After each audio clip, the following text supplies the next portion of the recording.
Is the customer always right? Probably not. But let's talk about how to handle it so that everybody's happy. Hello everybody, welcome back to the channel. I'm your host, Neil Wintereg, joined as always by Dr. Greg Wintereg, CEO of Matterhorn Business Development, author of the Amazon best-selling book, Fun at Work, which you can find out more information out down below. And today we're gonna be talking about fun at sales. As you can probably tell from the title, we're talking about, is the customer always right? Because we're always told that the customer is always right, and you have to do what's right for them. And in some industries, you know, you do want to make them feel not wrong. If you have a restaurant and it's not cooked properly, but it really is, then you might not tell them to get out, but you might just cook it and appease them so that they come back. But let's talk about from a different perspective of, what about when it comes to selling? What about when it comes to you being a business owner? What you decide to do next with this prospect? And that's what we want to talk about here. So the main point here is the customer generally will walk in to purchase a product. Let's just, a pressure washer for their driveway. Okay. All right? And so that's all they want to do with it is they want to do the driveway, and they want to buy the cheapest one. And they show you a photograph of their driveway, but the cheapest one is not going to give them enough pressure to actually do the job. But you start to tell them, well, you really need to buy the more expensive one. And they go, no, this is my budget. And so then you can go ahead and you can sell them the one that they need to be right about. And then you look like a jerk. And when they come back, I guarantee they're going to come back and say, you took advantage of me, you ripped me off. I said, well, dude, I told you it wasn't going to work. They will forget that conversation. Right. Absolutely forget that conversation. So I guess usually, this is not always, what I have found, 75% of the time, the customer's wrong. And if you get caught up in this idea that the customer is always right, if the customer actually is right, and they know as much about that product as you do, the pressure washer, all right? If they really are right and they have enough knowledge, they will go to Amazon and buy it without you. So when the customer is approaching you about this type of an item or this type of a service, they are generally looking for help. They don't have it all figured out, and they want someone to give them some guidance. Now, yes, they're always going to have a budget, et cetera, but if you think the way to sell them and build your business and build your reputation is just by agreeing with things that are wrong, you're in trouble. It's not going to have a happy ending in the long run. You might get a sale today, but then you're not going to get referrals. You'll get a bad online review. The rep ripped me off.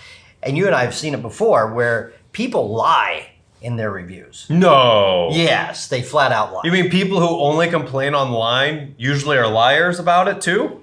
They can be. They can be. And I want to tell you, and I learned this lesson in the 80s. This was a harsh lesson. So a lady had broken her tooth. I'm a dentist. Some of you watching may not know. A lady had broken her tooth, and it needed a crown to go on the tooth and fix the tooth properly, and she refused. I need you to patch it. I need you to patch it. This is like a 20. You can't patch it. Yeah. Well, I figured out some way to at least put some Bondo on it.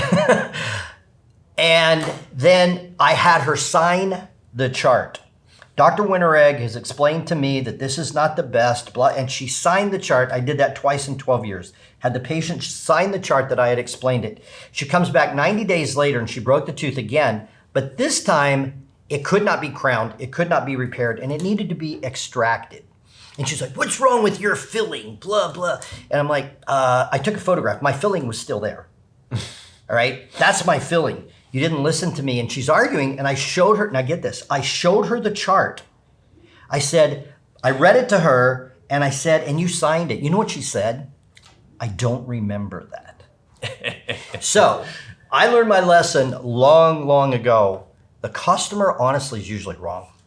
In a lot of cases, they can be. They want something a particular way, and if it is the wrong way, it is going to fall back onto you as being the guy who led me to the wrong way. Absolutely.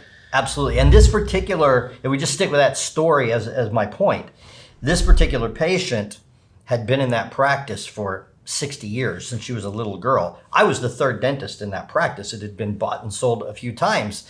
And I didn't want her to leave the practice. That's why I compromised with what I knew was the proper thing to do. But then the day after removing the tooth, which I extracted for free, by the way, because I was just trying to like... Keep her happy. Yeah, keep her happy. But what I realized is I'd have been better off if she had left.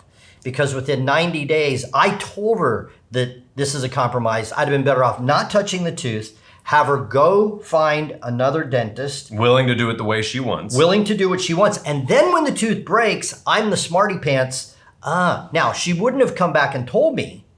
But my point is, when you are the rep and you have the product knowledge, then you need to enforce your product knowledge and do what is best for the customer.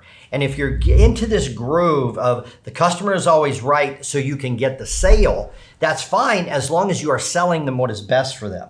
But if you're making them right and you're selling something that is not best for them, that's going to flash back on you, especially today in the digital world. I mean, back then, this was probably when this happened, 88.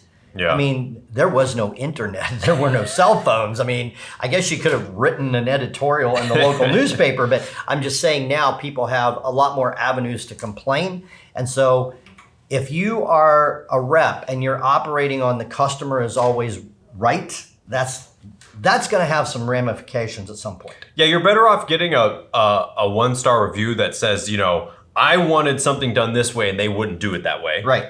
Wear that like a badge of honor because you kept your own personal knowledge of what needed to be done in the forefront rather than caving to somebody's demands just because they have a credit card. Just to get the clothes. Yeah, just to get the money.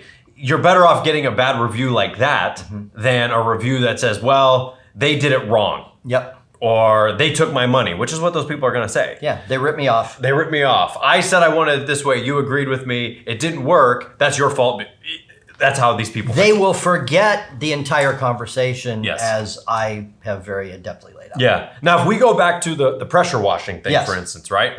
I sell the pressure washer. You come in, you want to do your driveway. And I go, listen, you are not going to have a very good time with this pressure washer because the pressure washer by itself needs this special attachment. And this special attachment is normally $200. But here's what I'll do for you. If you buy the pressure washer, I'll let you rent this $200 thing for the weekend for $20. There we go. Just bring it back to me on Monday. Love it. And the person will go out and do it. They'll be like, oh, this was great. And then you get a 5-star review because you compromised with them in a way that was real to them and they still got their clean driveway rather than just selling them something that's not going to work. And I've talked about this many times, but a few years ago, I sent a professional to Clearwater Beach to do a survey on being sold. And there were 11 questions that I could probably, like, what do you not like about sales reps? What do you like about sales reps? But the question that really shocked me that I could have never predicted the answer to was, what is infinitely important to you when being sold? And I just knew everybody was going to say price. Yeah. 100 people. And I chose Clearwater Beach because it's Heinz 57 variety. You got people that take the free trolley and people that pay $40 to park their Mercedes across the street. So it's just, have you ever bought anything from a sales rep was the qualifying question. So everybody qualified. 39 out of 100, what was infinitely important was the rep friendly and nice. 39. 19 said product knowledge was most important. And I was stunned. I'm tabulating, I'm like, where's the cheap guys? Where's the price? Where's the deal? Where's the cheap? 6 out of 100. Now you say 100 isn't enough of a survey sampling. What I guarantee is if I did 500, it would not change to 50%. Right. So maybe it would change from 6% to 10, but here's my point. It's less than 50%. It's less than 50%. It's less than you think it is. It's way less than you think it is. So here's what really hit me. 39 wanted the rep to be friendly and nice, which you are.